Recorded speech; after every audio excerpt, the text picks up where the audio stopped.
ذلك لمن عزم الأمور ومن يضلل الله فما له من ولي من بعده وترى الظالمين لما رأوا العذاب يقولون هل إلى مرد من سبيل وتراهم يعرضون عليها خاشعين من الذل ينظرون من طرف خفي وقال الذين آمنوا إن الخاسرين الذين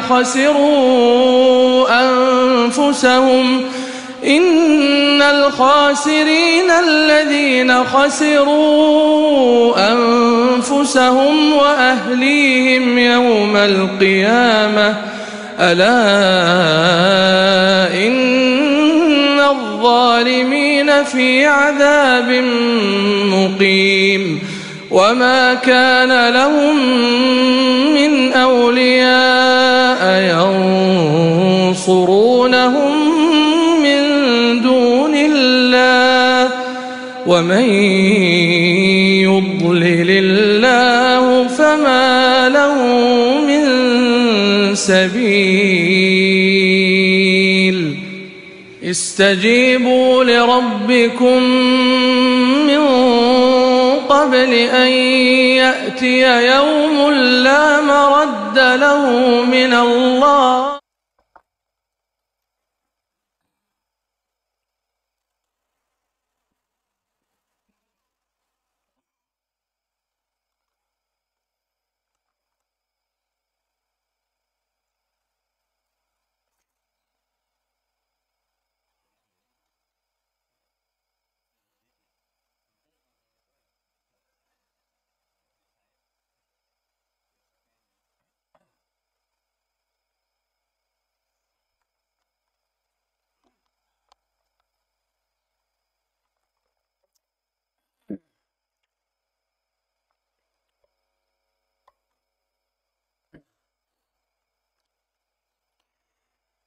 Bismillahirrahmanirrahim. Assalamualaikum warahmatullahi wabarakatuh. Alhamdulillah hamdan katsiran thayyiban mubarakan fihi mubarakan alaih kama yuhibbu rabbuna wa yardah. Wa asyhadu an la ilaha illallah wahdahu la syarika lah wa asyhadu anna Muhammadan abduhu wa rasuluh sallallahu alaihi wa ala alihi wasallam. Ma'asyal muslimin rahimani wa rahimakumullah. Insyaallah kita akan kembali melanjutkan kajian kita masih di dalam risalah Lumatul I'tiqad Al-Hadi ila Sabilir Rasyad karya Al-Imam Ibnu Qudamah Al-Maqdisi. Untuk mempersingkat waktu, insyaallah kita akan kembali melanjutkan pasal berikutnya setelah sebelumnya penulis kitab menjelaskan muqaddimah, kemudian belum menjelaskan tentang bagaimana ucapan-ucapan para salaf ya berkaitan dengan nama dan sifat. Maka penulis kitab menjelaskan berikutnya faslun fi dzikri ba'di ayati sifat. Fasal tentang penyebutan sebagian ayat-ayat tentang sifat Allah. Jadi ini yang beliau sebutkan di sini adalah sebagian, tidak semua sifat Allah. Ya, karena ini termasuk kitab ringkasan. Ya, nanti kalau kita mau memperdalam masih ada tulisan para ulama yang menjelaskan tentang nama dan sifat Allah, seperti ya insyaallah yang akan kita baca dalam kitab Al-Aqidah Awasithiyah dan lain sebagainya. Jadi kita berbicara tentang sifat-sifat Allah Subhanahu wa taala. Sekali lagi, ini adalah kita berbicara tentang perkara yang gaib. Terlebih kita berbicara tentang apa? Allah Subhanahu wa taala, sifat-sifatnya. ya, yang mana akal manusia tidak akan mampu untuk bisa menentukannya, melainkan istislam, kita menerima dari dalil. Jadi sebelum kita masuk pembahasan bahwa sesuatu yang disandarkan kepada Allah ini ada dua. Jadi kita akan menjelaskan sifat Allah. Jadi sesuatu yang disandarkan kepada Allah itu ada dua. Yang pertama, jika yang disandarkan kepada Allah adalah makna, maka jelas itu sebagai sifat bagi Allah. Seperti seperti ampunan Allah gitu ya. Atau misalkan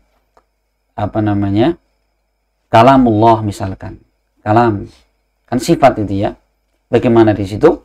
Maka itu adalah sifat bagi Allah Subhanahu wa taala. Contoh lagi penjelasan tentang apa? Yang lain-lainnya, tentang sifat, tentang makna. Adapun yang kedua, kalau yang disandarkan kepada Allah bentuknya adalah zat. Zat. Ya, di sini kata para ulama ada dua. Kalau itu adalah qaim binafsih, berdiri dengan sendirinya. Ya, seperti dikatakan dalam Al-Qur'an naqatallah, ontanya Allah, kan itu. Baitullah. Nah, maka dimaksudkan di situ, apakah berarti unta itu sifat bagi Allah? Bait, rumah itu sifat bagi Allah? Tidak. Itu namanya apa? Adalah penyebutan litasyrif, untuk memuliakan. Memuliakan Baitullah atau memuliakan untanya Allah. Gitu. Ini penyandaran zat kepada Allah. Tapi apa? Zat ini terpisah. Nah, adapun yang kedua, kalau penyandaran zat, ya, suatu zat kepada Allah, tapi apa? Tidak bisa berdiri dengan sendirinya. Seperti Allah mengatakan tentang wajah Allah, wa yabqa wajhu rabbika. Itu kan wajah disandarkan kepada Allah. Wajah ini berdiri sendiri atau tidak bisa berdiri sendiri? Tidak bisa kan? Berarti apa? Wajah adalah sifat bagi Allah. Nanti ada sifat tangan. Bal yadahu, bahkan kedua tangannya Allah. Berarti tangan adalah sifat bagi Allah. Ini membedakannya ya. Ulangi lagi. Jadi sesuatu yang disandarkan kepada Allah, ya, itu ada dua. Yang pertama adalah makna, seperti rahmatullah, rahmatnya Allah. Maka Allah memiliki sifat rahmat, jelas kalau itu sifat. Ya. Adapun yang kedua yaitu zat. Maka dirinci, jika itu berdiri dengan sendiri, tidak bisa terpisah. Bagaimana? Seperti ontanya Allah, kan onta sendiri. Allah sendiri kan gitu. Bait sendiri, Allah sendiri, Baitullah, Ka'bah. Maka penyandaran seperti itu dinamakan apa? Penyandaran litasyrif, untuk memuliakan. Allah memuliakan tentang unta tadi. Untanya siapa? Nabi Saleh ya. Jadi ketika umatnya Nabi Saleh ini menuntut kepada Nabi Saleh untuk mendatangkan mukjizat. Apa permintaan mereka? Nabi Saleh diminta untuk mengeluarkan unta dari batu hitam. Insya Allah ya. Bagaimana ya? Nabi Saleh memohon kepada Allah dan mampu dengan izin Allah bisa mengeluarkan unta dari batu hitam. Insya Allah ya. Maka dikatakan sebagai naqatallah. Itu ya. Itu berdiri dengan sendiri. Maka itu sebagai apa? Penyebutan litasyrif. Adapun yang kedua, yaitu penyandaran kepada Allah dalam bentuk zat, cuman apa? Tidak bisa terpisah. Seperti tadi, tangan Allah, wajahnya. Maka apa? Tangan, wajah itu termasuk apa? Sifat bagi Allah.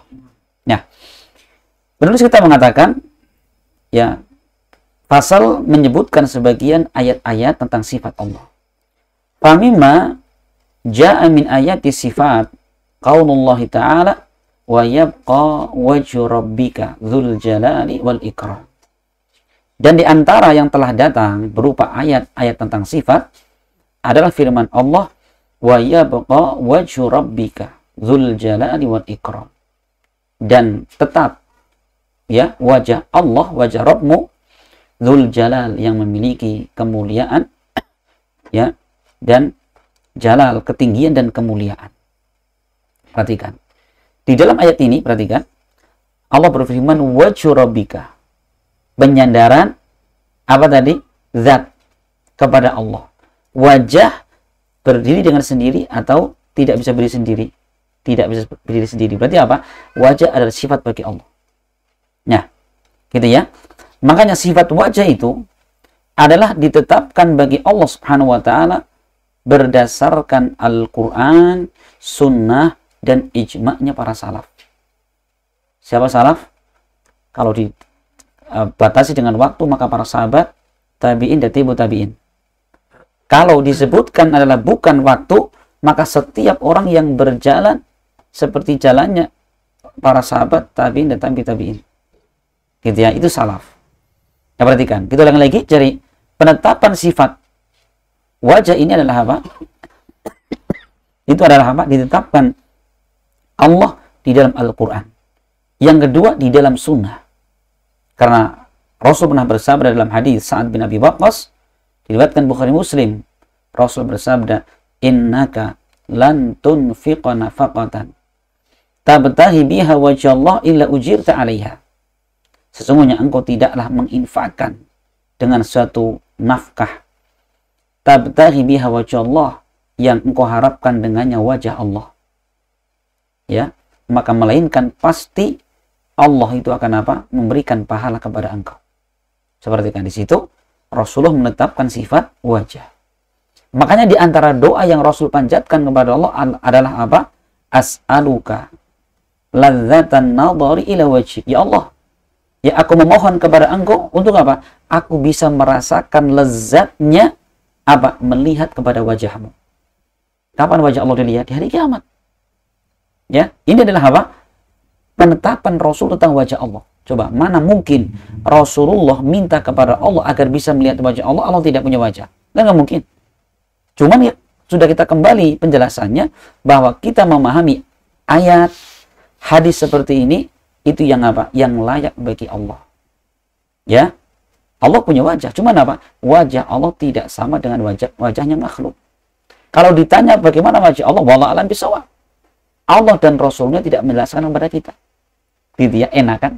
Nah, maka kewajiban seorang muslim, kita menetapkan sifat wajah bagi Allah. Ya, dan Rasul menyebutkan bahwa di surga itu kenikmatan banyak sekali. Namun apa? Kenikmatan surga yang tertingginya adalah ketika penduduk surga dipersilahkan Allah untuk melihat wajahnya. Sebagaimana Rasul pernah mengatakan, innakum satarawna rabbakum kama tarawnal qamara lailatal badri la tudamuna fi ru'yatihi. Kata Rasulullah, sesungguhnya kalian akan melihat Allah Subhanahu wa taala pada hari kiamat kelak, ya, sebagaimana kalian melihat bulan di malam bulan purnama, yang kalian tidak berdesak-desakan ketika melihatnya. Artinya apa? Ketika penduduk surga mereka melihat Allah, itu melihat dari berbagai tempat pun sama melihat Allah, nggak berdesak-desakan. Dan sekali lagi bahwa kenikmatan melihat wajah Allah itu adalah kenikmatan tertinggi, ya, melebihi kenikmatan pemandangan yang indah, makanan yang enak, pasangan yang sempurna. Perhatikan, itu semua kalah dengan apa? Kenikmatan bisa melihat wajah Allah. Maka Rasul berdoa kepada Allah, ya Allah, aku memohon kepada engkau untuk apa? Aku bisa merasakan nikmatnya melihat kepada wajahmu. Ini perlu kita baca ya. Apa doanya? Allahumma as'aluka ladzatan nadhari ila wajhi. Itu di antara doa yang Rasul ajarkan. Ya. Maka saya ingin mengatakan fayajibu isbatuhu lahu biduni tahrif wala ta'dil wala takyif wala tamsil. Maka wajib ya menetapkan sifat wajah bagi Allah tanpa mentahrif. Tahrif itu adalah memalingkan makna yang benar kepada makna yang batil. Sudah kita jelaskan dari ayat-ayat tentang masalah sifat, bagaimana kewajiban kita, amirruha kama ja'at bila kaif. Biarkan ayat itu sebagaimana datangnya dan tidak perlu kita membagaimanakan. Sudah. Kewajiban kita adalah apa? Beriman. Gitu ya. Kita tidak menyelewengkan maknanya. Wala ta'til, dan kita tidak boleh menolak. Menolak, kenapa? Kalau kita menolak ayat tentang sifat, berarti apa?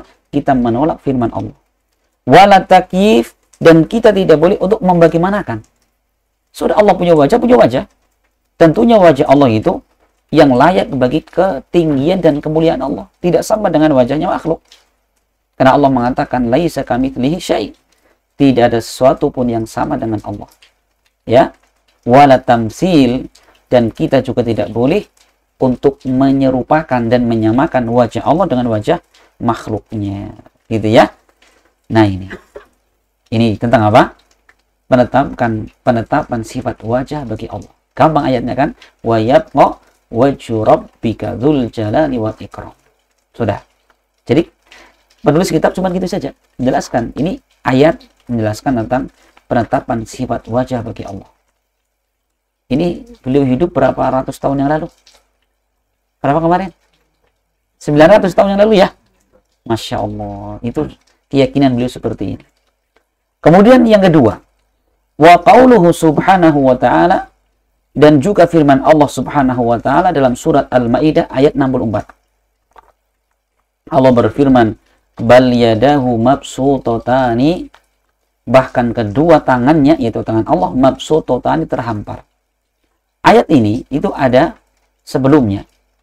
Ya, Allah menyebutkan di dalam surat Al-Ma'idah ini, orang Yahudi mengatakan, ya, wa qalatil yahudu yadullahi maghlulah, ghullat aydihim wa lu'inu bima qalu bal yadahu mabsutatani yunfiqu kaifa yasha. Allah berfirman, dan orang-orang Yahudi mengatakan, yadullahi maghlulah, tangan Allah terbelenggu. Gini. Alhamdulillah. Ini berarti apa? Orang Yahudi menetapkan sifat tangan bagi Allah. Perhatikan ya. Orang Yahudi mengatakan apa? Tangan Allah terbelenggu. Maksudnya apa? Terbelenggu itu Allah itu pelit. Alhamdulillah. Ya. Apa kata Allah? Wa qalatil yahudu, apa dari yadullahi maghlulah. Allah mengatakan ghullat aydihim wa lu'inu bima qalu. Maka terbelenggulah tangan-tangan mereka dan terlaknatlah mereka disebabkan ucapan mereka. Jadi Allah itu apa tadi? Membelenggu tangan-tangan orang Yahudi. Maksudnya apa? Allah menjadikan orang Yahudi di situ apa? Orang yang pelit. Makanya di sepanjang zaman yang namanya Yahudi selalu pelit. Ya, tapi kadang-kadang mereka kasih bantuan lah. Itu ngasih bantuan ada udang di balik batu. Itu mancing bawa singkong, pulangnya pengen dapat brownies sama keju. Itu orang Yahudi. Gitu. Walu'inu, dan mereka terlaknat. Coba perhatikan. Maka Yahudi itu makhluk terlaknat.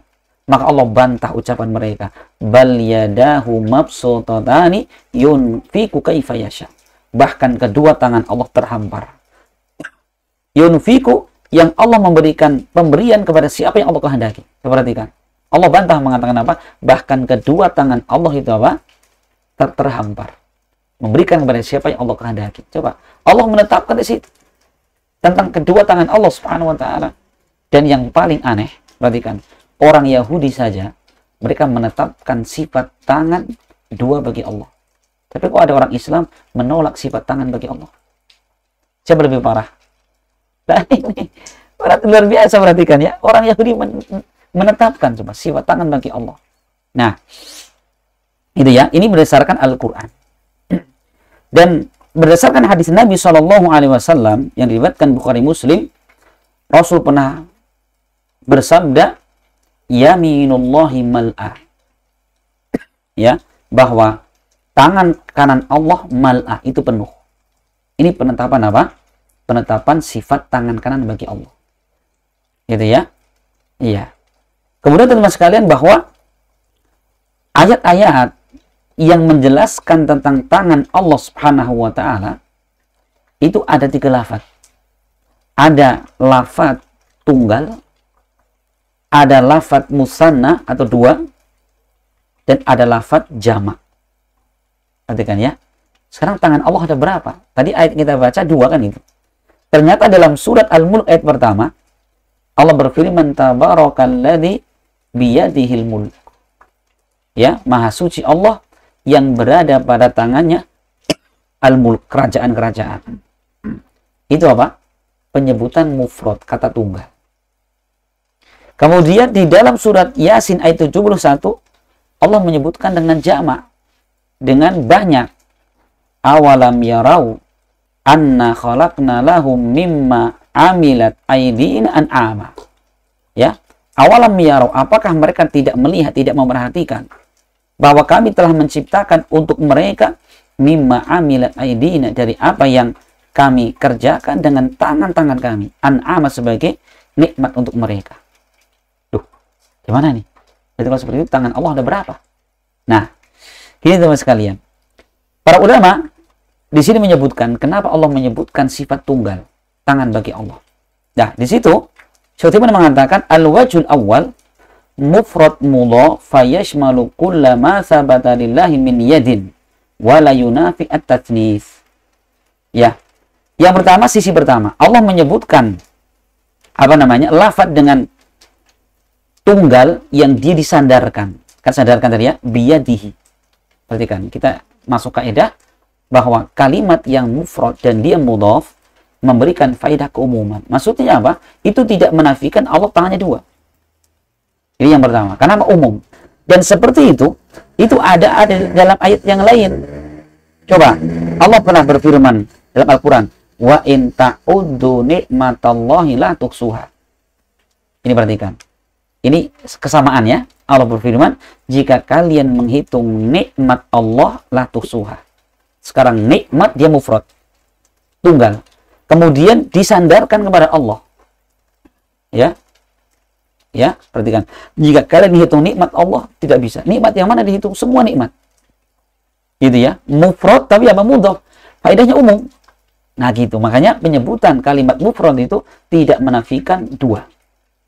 Sudah, yang kedua. Sekarang kenapa Allah menyebutkan di ayat yang lain ya dengan lafaz jamak, banyak. Ya, mimma amilat aydina, dari apa yang kami kerjakan dengan tangan-tangan kami. Nah, maka penyebutan dengan jamak itu juga tidak menafikan musanna. Kenapa? Karena satu, terkadang orang menyebutkan jamak itu untuk pemuliaan. Seperti kita saja ya. Kita saja misalkan kita dua orang, tapi kita mengatakan kami atau sendiri kami ya. Kami datang sini padahal sendirian kan gitu. Ya, Allah juga mengatakan dalam Al-Qur'an, inna nahnu nazzalna dzikra. Sesungguhnya kami yang menurunkan Al-Qur'an. Padahal siapa? Yang menurunkan Al-Qur'an Allah sendiri. Tapi Allah mengungkapkan dengan apa? Nahnu. Maka penyebutan banyak itu apa? Adalah untuk menunjukkan pemuliaan, tidak menafikan yang dua. Maka kesimpulannya apa? Bahwa tangan Allah itu dua. Ya, tangan Allah dua, semua kanan atau kiri, kanan kiri. Gitu ya. Ternyata Rasul mengatakan dalam hadis riwayat Muslim, kilta yadayhi yamin, kedua tangan Allah adalah kanan. Tapi dalam hadis yang lain, Rasul mengatakan apa? Wa biyadihil ukhra, dan di tangan Allah yang lain. Tidak tegas menyebutkan tangan kiri. Makanya para ulama di situ khilaf. Ya. Khilaf. Apakah kedua tangan Allah itu kanan atau satu kanan satu kiri? Ini para ulama khilaf. Berarti yang mengatakan tangan Allah satu kanan satu kiri, tentunya yang kiri tidak sama dengan kirinya manusia.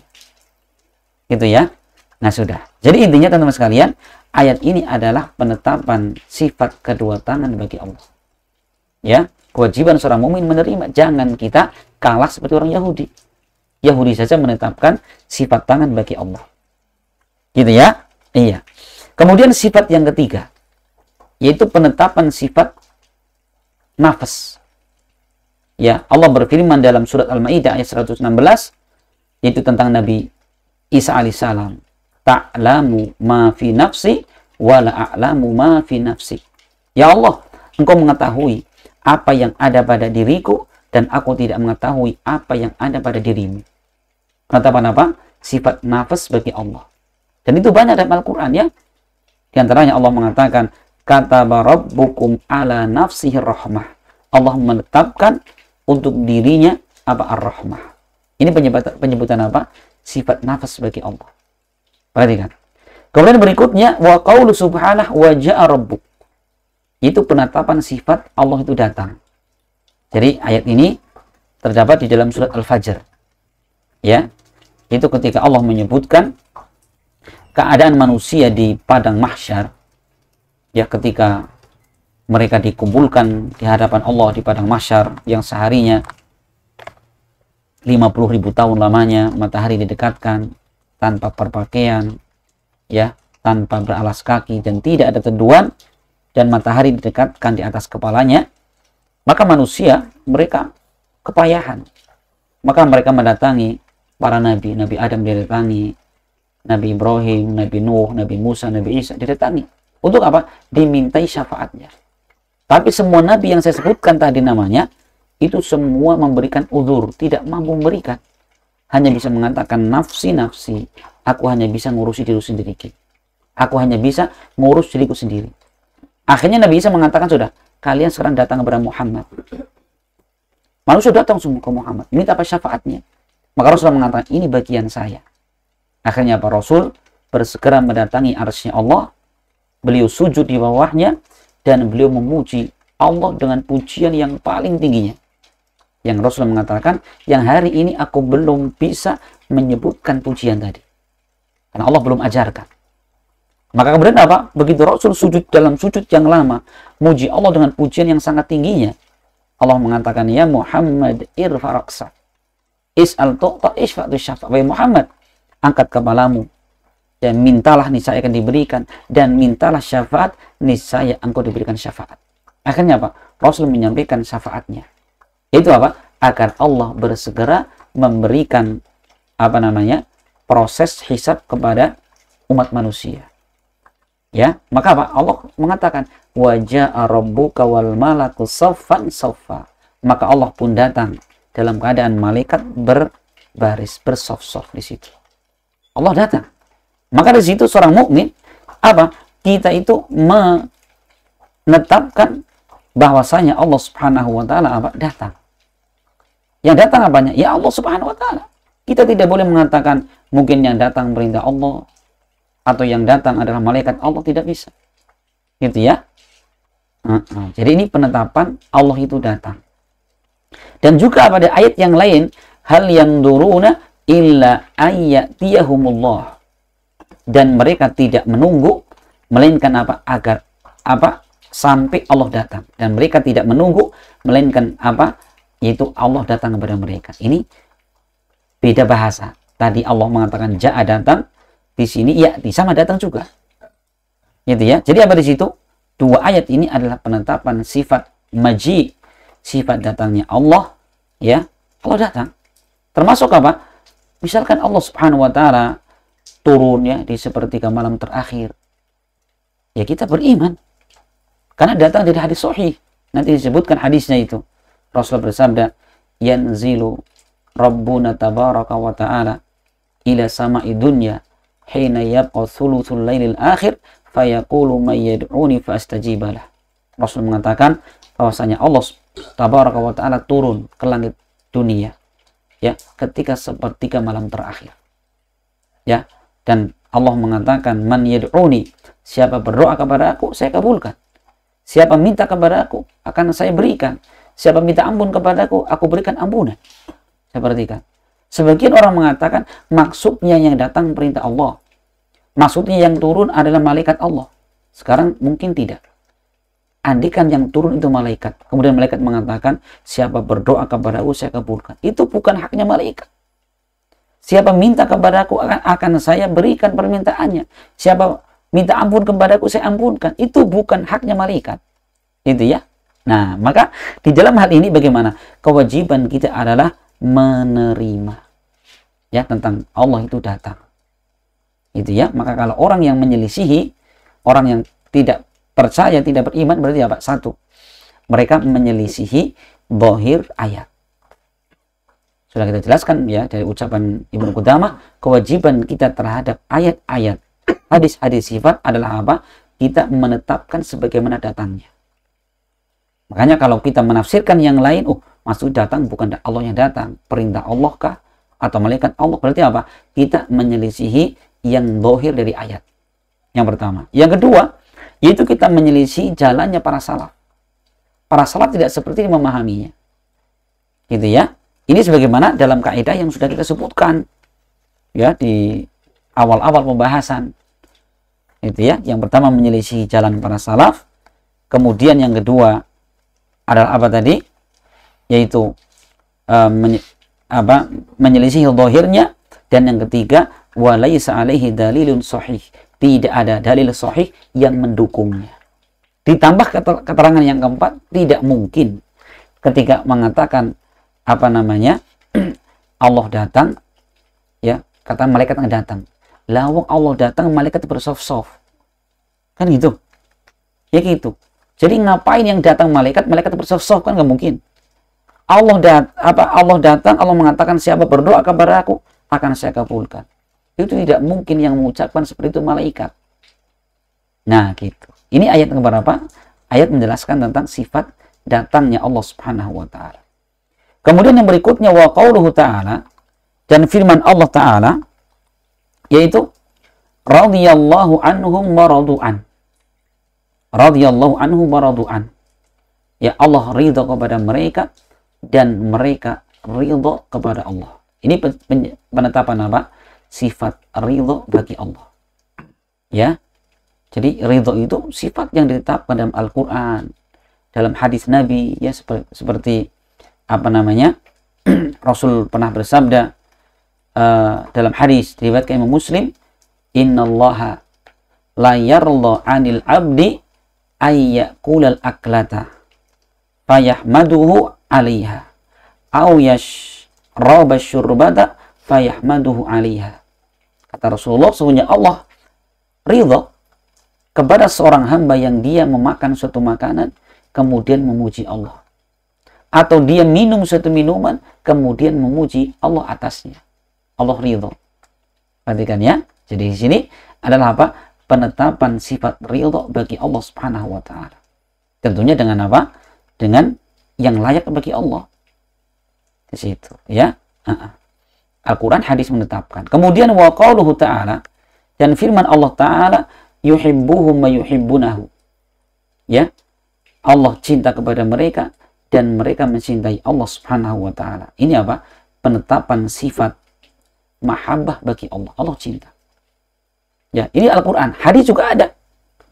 Rasul pernah bersabda dalam hadis Bukhari Muslim, itu ketika di malam perang Khaybar.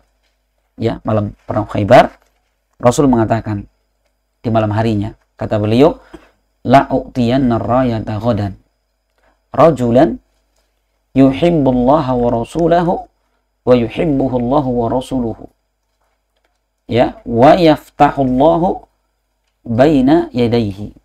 Rasul mengatakan, sungguh aku akan menyerahkan bendera perang besok kepada seorang lelaki yang dia cinta kepada Allah dan Rasulnya, Allah dan Rasulnya cinta kepada dia. Coba perhatikan. Dan Allah akan memenangkan peperangan dengan sebab orang tadi. Insyaallah ini ya. Ini menunjukkan apa? Salah satu tanda dari tanda kenabian beliau. Beliau bisa menjelaskan, mengkhabarkan sesuatu yang akan terjadi. Kenapa? Beliau dapat wahyu dari Allah.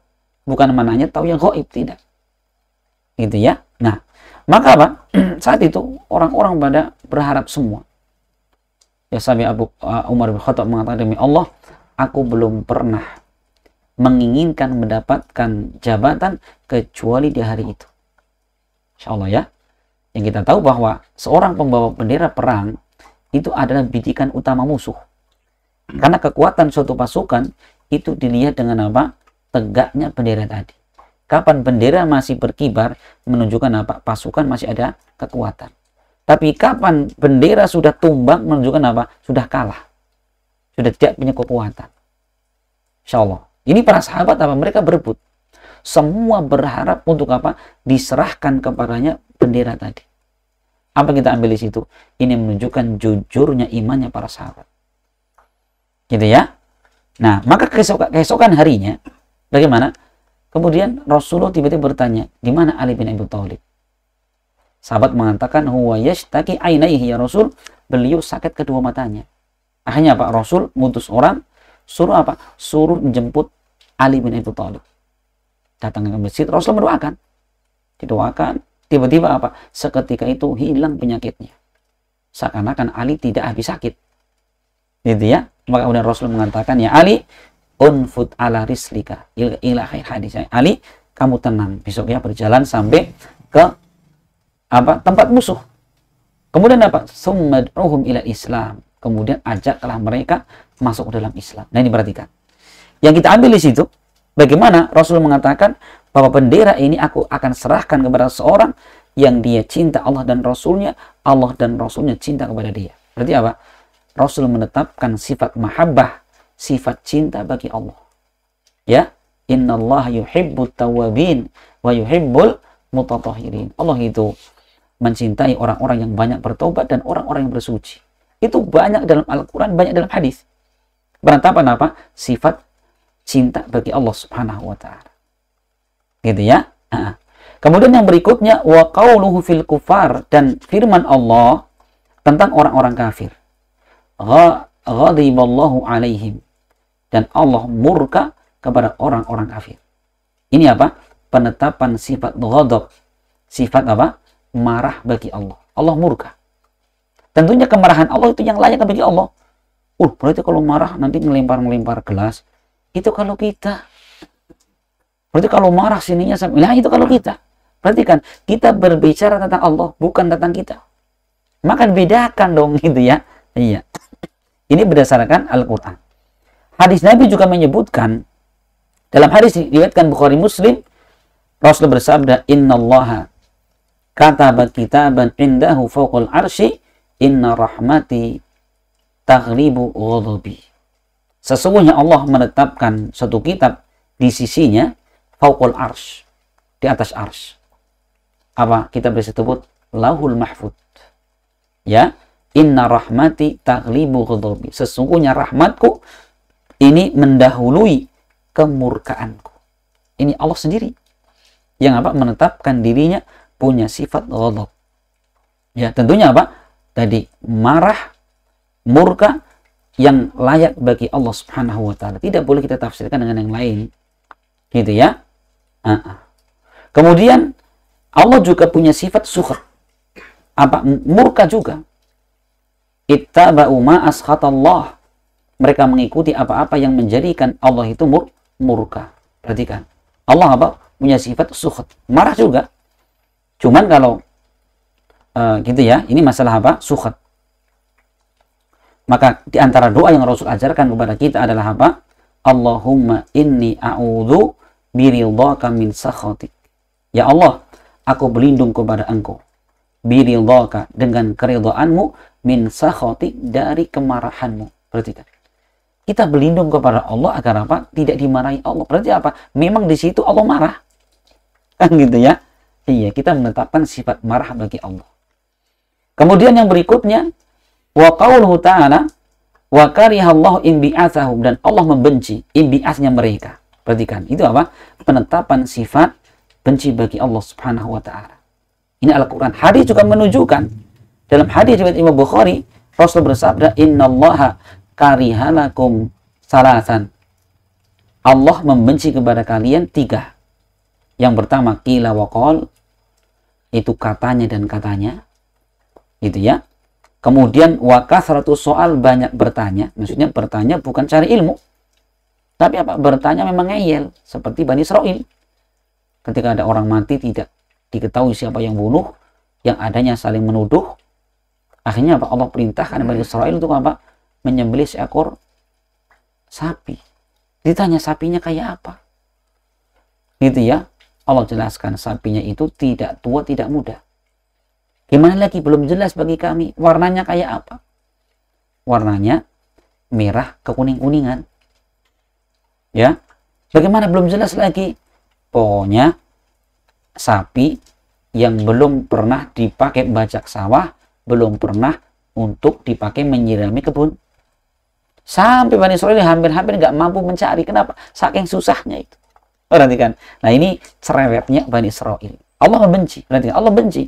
Yang pertama, qila wa qal, katanya dan katanya. Yang kedua, Allah membenci orang yang banyak bertanya, bukan cari ilmu, tapi pengeyel. Dan yang ketiga, wa idha'atul mal, yaitu menghambur-hamburkan harta benda. Itu membelanjakan bukan di jalan kebaikan. atau membeli sesuatu tapi berlebihan, ya melebihi kebutuhan, ya atau buang-buang harta, atau membeli sesuatu yang mendatangkan kemaksiatan, itu termasuk idha'atul mal. Nah ini ya, ini semua adalah ayat-ayat yang menjelaskan kepada kita tentang apa? Penetapan beberapa sifat Allah Subhanahu wa taala. Kewajiban seorang muslim adalah menerima seperti apa yang datang dari Allah Subhanahu wa taala. Mungkin ini yang bisa kita sampaikan, dan insya Allah di pertemuan yang akan datang penulis kitab akan menjelaskan tentang beberapa hadis Nabi yang menjelaskan tentang sifat-sifat Allah Subhanahu wa taala. Wabillahi taufik. Subhanakallahumma bihamdik asyhadu an la ilaha illa anta astaghfiruka wa atubu ilaik. Assalamualaikum warahmatullahi wabarakatuh.